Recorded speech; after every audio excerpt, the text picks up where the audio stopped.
Sir, I've told you 3 times, you don't belong in this building. Step away from the door or I'm calling the police. Security officer Brad Pellegrini's voice carried across the polished granite lobby of Meridian Tower as he placed his hand on his radio and stepped between the black man in the gray hoodie and the executive elevator bank. The man did not raise his voice. He did not pull out his phone. He did not produce a wallet. He simply looked at the security officer for a long, considering moment, the way a person looks at something they have been quietly studying for some time and have now arrived at a conclusion about. Behind him, the morning rush of finance professionals streamed past on their way to the regular elevators. Eyes carefully averted in the particular way Manhattan office workers avoid eye contact with situations that are not their problem. The man was 47 years old. He was wearing the same gray hoodie his daughter had given him for Father's Day. He had a coffee in his left hand. The key card in his back pocket would have opened every door in the 52-story building, including the executive elevators Brad Pellegrini was currently blocking. He had not produced the key card. He had wanted to see what would happen if he did not. He now had his answer. He took one slow sip of his coffee. He turned to the man at the visitor desk, who had also been watching the encounter. He said, in the careful, unhurried voice his late father had taught him to use when he was about to make a decision someone in the room was going to remember for a long time. I own it. Get me your director of corporate security now. 31 years earlier, Solomon Iftiok Carter had been 16 years old working the night shift at a parking garage in downtown Detroit, watching the Christmas Eve snow fall on cars that belonged to people who would not have stopped if they had hit him. He had been working that job since he was 14. On a forged work permit his mother had bought from a man in their neighborhood for $30 because his father had been killed by a falling steel beam on a construction site in 1989, and the settlement check had been smaller than the bill collectors had been promised. Solomon had read on his shifts. He had read Du Bois on a folding metal chair under a bare bulb. He had read Baldwin in the booth at the entrance, with the radio playing low. He had read the entire collected works of Toni Morrison between the ages of 15 and 17, mostly between 2 and 4 in the morning when the garage was empty, and the only person who came to the booth was an elderly white watchman from the office building across the street, a man named Mr. Halloran, who had retired from the Detroit Police Department in 1979 and who had begun, over the course of 2 winters, to bring Solomon coffee from his thermos and to talk to him about whichever book Solomon had opened. Mr. Halloran had not been an educated man. He had been, however, the first adult outside Solomon's family who had ever asked the boy what he was reading and had then listened to the answer. Solomon would name his first son 22 years later after him. Solomon had finished high school as the valedictorian of his class.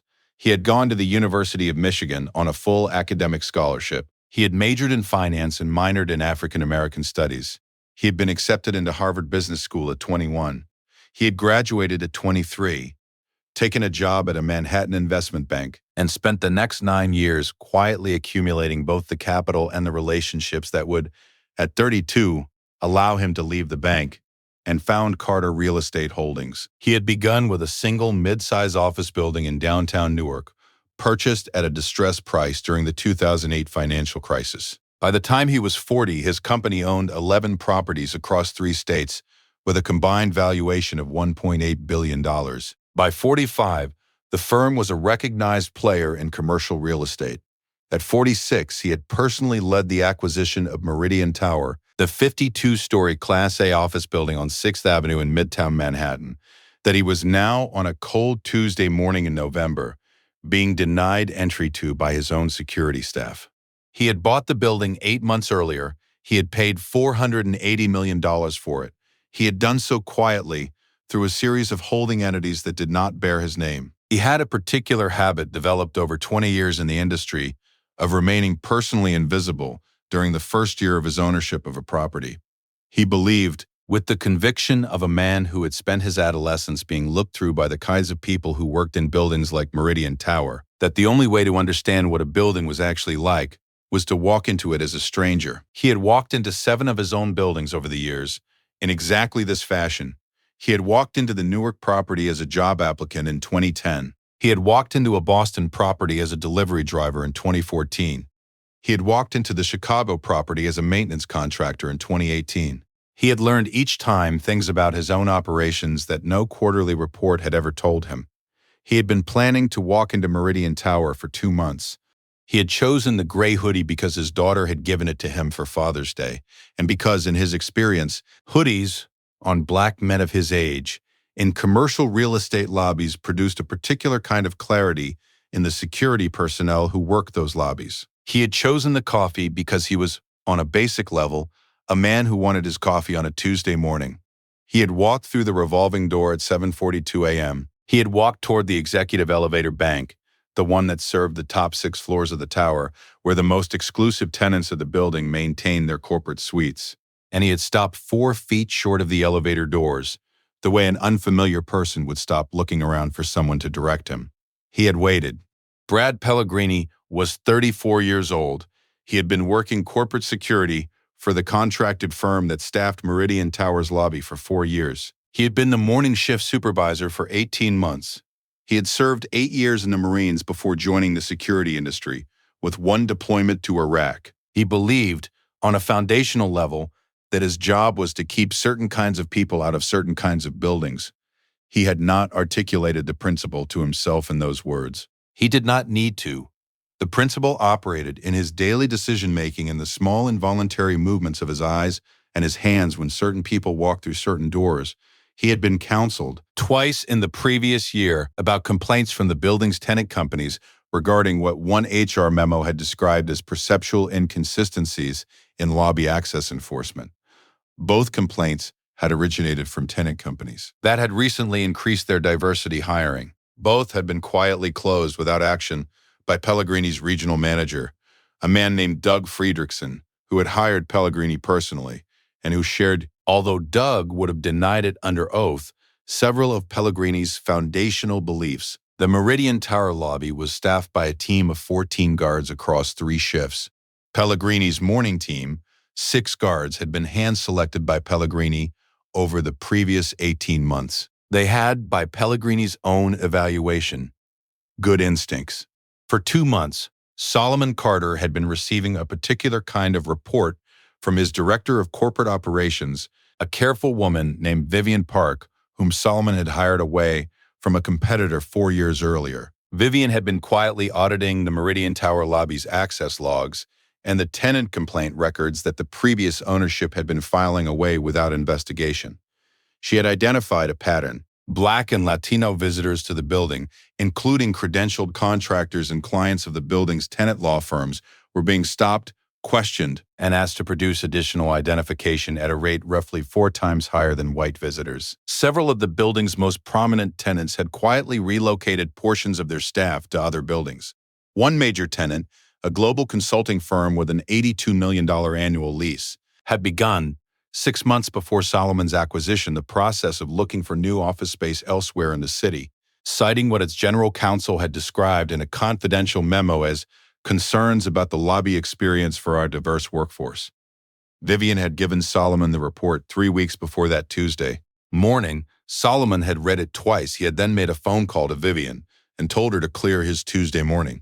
He had told her what he intended to do. Vivian had not argued. She had said only, quietly, "I'll have HR on standby." Pellegrini had spotted Solomon within 20 seconds of his arrival in the lobby. He had watched him stop near the executive elevator bank. He had walked over. "Sir, can I help you?" He had smiled, the small, polite smile of a stranger in a building. "I'm here for a meeting on the 47th floor." "Who's the meeting with?"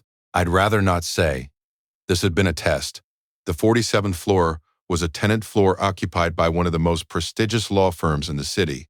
Visitors to that floor were routinely sent up by reception without further questioning if they presented a recognizable name.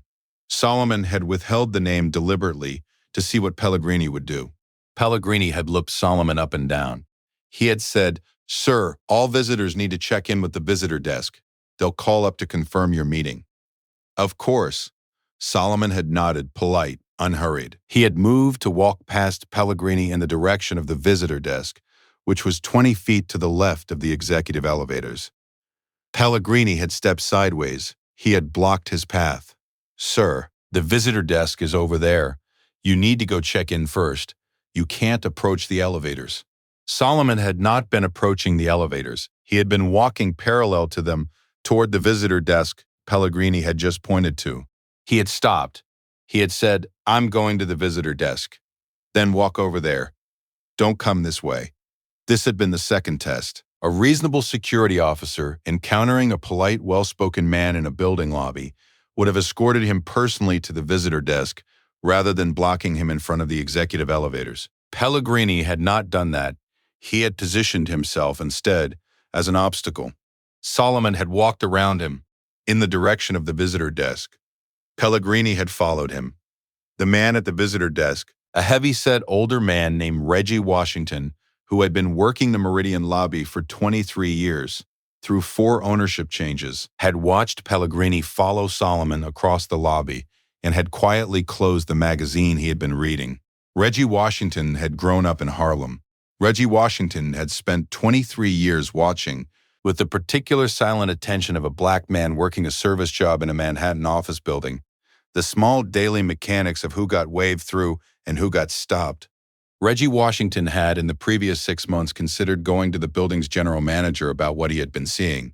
He had not gone. He had not gone because the previous general manager had, the one time Reggie had gently raised a concern about Pellegrini, suggested that Reggie was reading too much into the patterns he was noticing. Reggie had filed the suggestion away in the place he filed such suggestions, which had grown roomy over 23 years. He had also, 3 weeks earlier, received a phone call from a woman named Vivian Park, who had introduced herself as the new ownership's director of corporate operations, and who had asked him, very politely, whether he might be willing to share his observations with someone who would listen. He had said yes. He had spent 2 hours with Vivian Park the following Saturday morning at a diner in Queens. He had told her everything. She had thanked him, paid for his breakfast, and asked him not to mention the conversation to anyone. He had not mentioned it. He had also, since that Saturday morning, been waiting for something to happen that he was not sure was going to happen. On this Tuesday morning at 7:43 a.m., watching the man in the gray hoodie cross his lobby with Brad Pellegrini half a step behind him, Reggie Washington began to suspect that the thing was happening now. Solomon had reached the visitor desk. He had smiled at Reggie. Reggie had nodded once, very slightly, with the careful neutrality of a man who had not yet been told what role he was being asked to play. "Good morning, sir. Who are you here to see?" "I'd like to speak with the director of corporate security for this building, please." Reggie had not blinked. "May I have your name, sir?" "My name is Solomon Carter."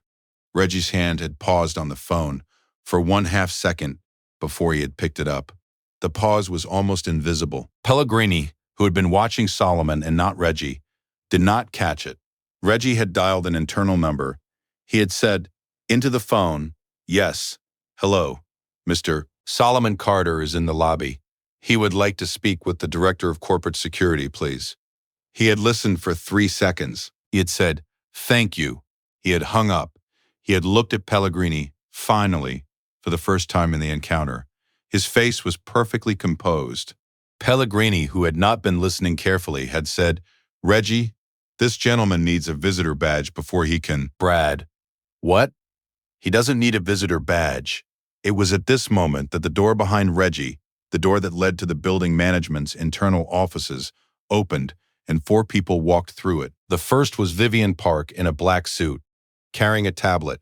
The second was the director of corporate security for Meridian Tower, a tall woman named Renee Adelaja, whom Solomon had hired 6 weeks earlier and whom Pellegrini had met exactly twice, both times briefly, and whose name he had not bothered to learn. The third was the head of human resources for Carter Real Estate Holdings, a calm man named David Park, who was Vivian's husband and who was carrying a manila folder.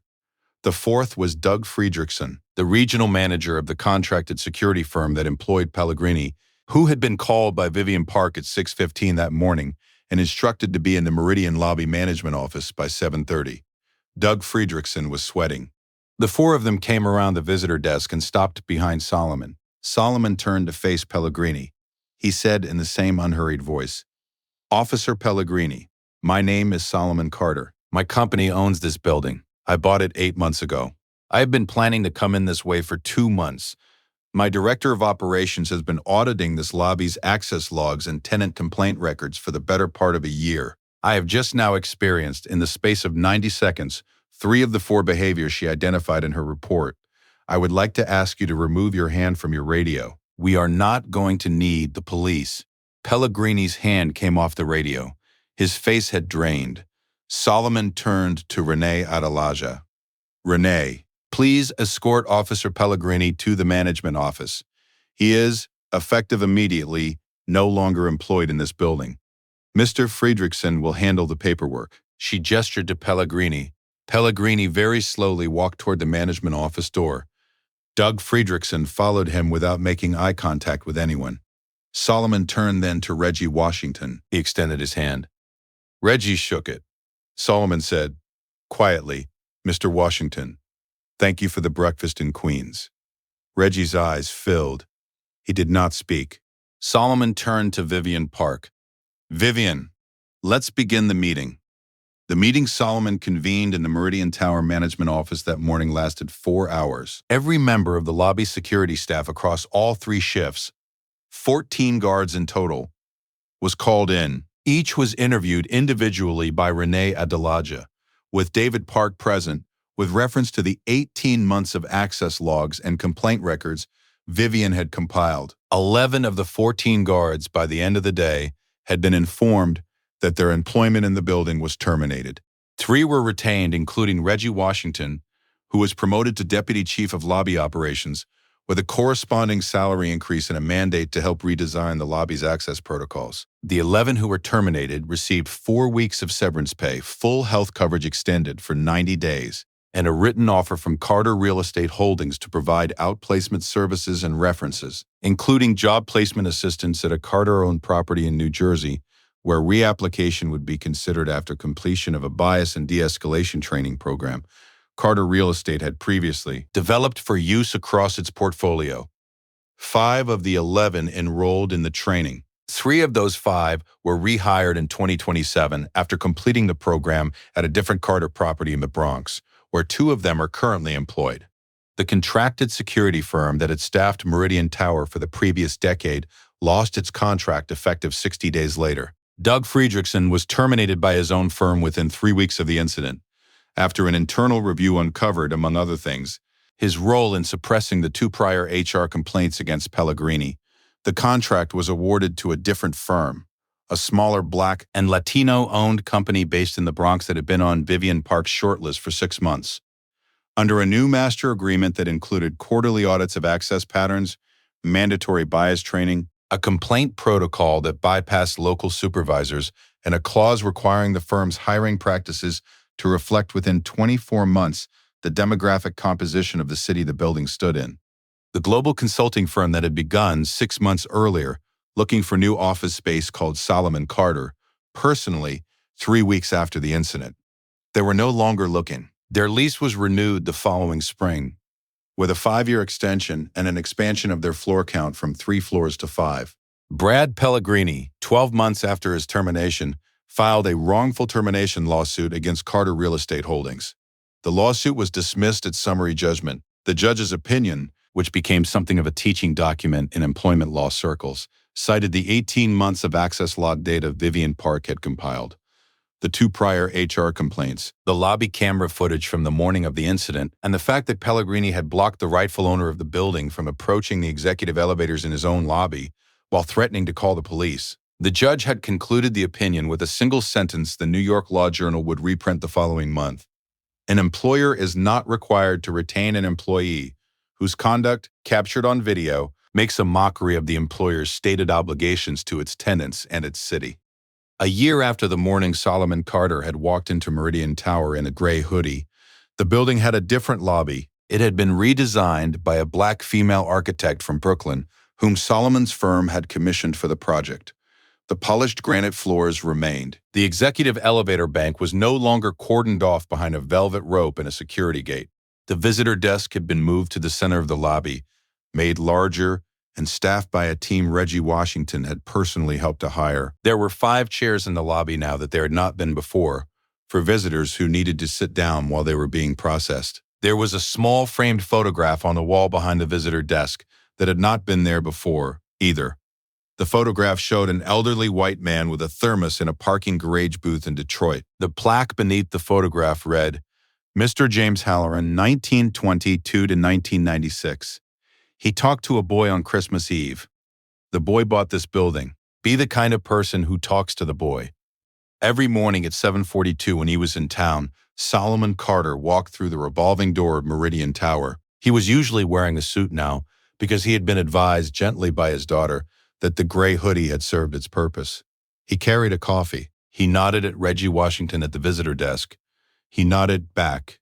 He took the executive elevator to the top floor, where his corporate office had recently been relocated from another of his properties, and where the small framed cover sheet of his own grade school report card, the one his late mother had saved, the one that listed his grade and deportment as needs improvement, hung on the wall behind his desk, where every visitor could see it. The report card was dated 1989. The teacher's comment, written in faded blue ink, read, Solomon is a bright child but does not always wait his turn. We are working on patience. Solomon would touch the frame, sometimes lightly, before he sat down for the morning's first meeting. His mother had been right. He had not always waited his turn. He had also, eventually, learned when not to.